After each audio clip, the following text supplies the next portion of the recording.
আসসালামু আলাইকুম। সরকারি চাকরিজীবীদের জন্য নতুন পে স্কেলের সুখবর দিল সরকার। দীর্ঘ প্রতীক্ষার অবসান ঘটিয়ে সরকারি চাকরিজীবীদের জন্য বড় ঘোষণা এলো সরকারের পক্ষ থেকে। বহুল প্রতীক্ষিত নতুন পে স্কেল নিয়ে বিশেষ সুখবর দিয়েছে অর্থ মন্ত্রণালয়। এতে বেতন বৃদ্ধির পাশাপাশি থাকছে আরও কিছু আকর্ষণীয় সুযোগ সুবিধা। আজ আমাদের বিশেষ আয়োজনে থাকছে এই নতুন পে স্কেলের আদ্যোপান্ত। দেশের লাখ লাখ সরকারি কর্মকর্তা কর্মচারীদের মুখে এখন হাসির ঝিলিক। দীর্ঘদিনের মূল্যস্ফীতি আর জীবনযাত্রার ব্যয় বৃদ্ধির চাপে নাজেহাল চাকরিজীবীদের স্বস্তি দিতে সরকার চূড়ান্ত করেছে নতুন বেতন কাঠামো। গত কয়েক মাস ধরেই পে কমিশন গঠনের গুঞ্জন শোনা যাচ্ছিল। অবশেষে সরকারের উচ্চ পর্যায়ের এক বৈঠকে এই বিষয়ে চূড়ান্ত সিদ্ধান্ত গৃহীত হয়েছে। নতুন এই পে স্কেলে গ্রেড অনুযায়ী বেতন বৃদ্ধির হার এমনভাবে নির্ধারণ করা হয়েছে যাতে নিম্ন ও মধ্যম আয়ের কর্মচারীরা বেশি উপকৃত হন। মূলত বাজার দরের সাথে সামঞ্জস্য রেখে এই বেতন সমন্বয় করা হয়েছে। এই নতুন পে স্কেল বাস্তবায়িত হলে প্রায় 18-20 লাখের মতো সরকারি কর্মকর্তা ও কর্মচারীর বেতন কাঠামো পরিবর্তিত হবে এবং তাদের আর্থিক অবস্থার উন্নতি হবে। অপেক্ষার দিন শেষ হয়ে আসছে বলে আজকের এই অগ্রগতি হাজার হাজার সরকারি পরিবারে খুশির তোড়জোড় তৈরি করেছে।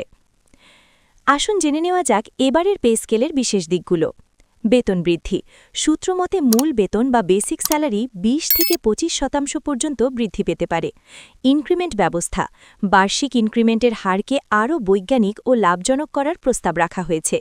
ভাতা বৃদ্ধি বাড়ি ভাড়া ভাতা, চিকিৎসা ভাতা এবং যাতায়াত ভাতায় আনা হচ্ছে বড় পরিবর্তন। বিশেষ করে ঢাকার বাইরে কর্মরতদের জন্য বিশেষ অ্যালাউন্স দেওয়ার পরিকল্পনা রয়েছে।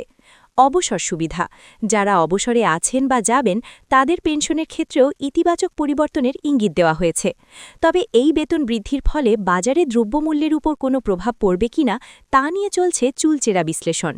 অর্থনীতিবিদদের মতে সরকারি কর্মচারীদের হাতে নগদ অর্থ বৃদ্ধি পেলে বাজারে চাহিদাও বাড়বে, তাই বাজার নিয়ন্ত্রণ রাখাটাও সরকারের জন্য বড় চ্যালেঞ্জ।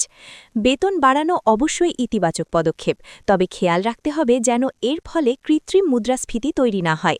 উৎপাদনশীল খাতে নজর দিলে এই বেতন বৃদ্ধি অর্থনীতির জন্য আশীর্বাদ হবে।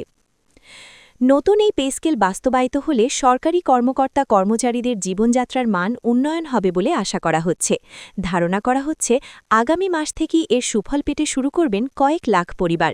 তবে এই ঘোষণার পর সাধারণ মানুষের একটাই প্রত্যাশা, বেতন বৃদ্ধির সাথে সাথে সরকারি সেবার মান যেন আরও বৃদ্ধি পায় এবং বাজার পরিস্থিতি নিয়ন্ত্রণে থাকে। এটি ছিল দেশের সরকারি চাকরিজীবীদের জন্য বড় সুখবর। নবম পে স্কেল নিয়ে সরকারের অগ্রগতি। আমরা থাকব আরও আপডেট নিয়ে। দেখুন আমাদের সংবাদবার্তা।